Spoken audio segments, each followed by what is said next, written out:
খবরের কাগজের 2 বছর শেষ হলো, 3 বছরে পদার্পণ করেছে। এই সময়টাতে আমাদের যারা লেখক, পাঠক এবং শুভাকাঙ্ক্ষী যারা রয়েছেন তারা আমাদের সঙ্গেই থাকবেন এবং আমাদের যে 16 পৃষ্ঠার যে বৃহৎ কলেবরের যে পত্রিকাটি, সেই পত্রিকাটির খুঁটিনাটি বিষয় আপনারা আমাদেরকে আপনাদের যদি কোনো অনুভূতি থাকে বা ওখানে মতামত থাকে, পরামর্শ থাকে, সেক্ষেত্রে এটা আমাদের ঠিকানায় আপনারা আপনাদের মতামত পরামর্শ জানাবেন। আমাদের যে সাহিত্য পাতার যেটা সুবর্ণরেখা, সুবর্ণরেখাটি আমাদের সপ্তাহে একদিন প্রকাশিত হয় শুক্রবার।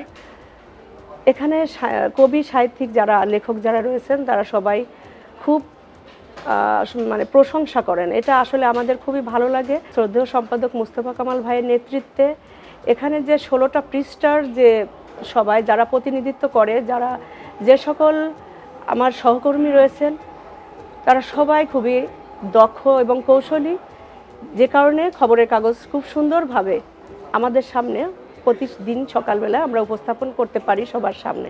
আমাদের দক্ষিণ এশিয়াতে সংবাদপত্রের গুরুত্ব দিন দিন বাড়ছে।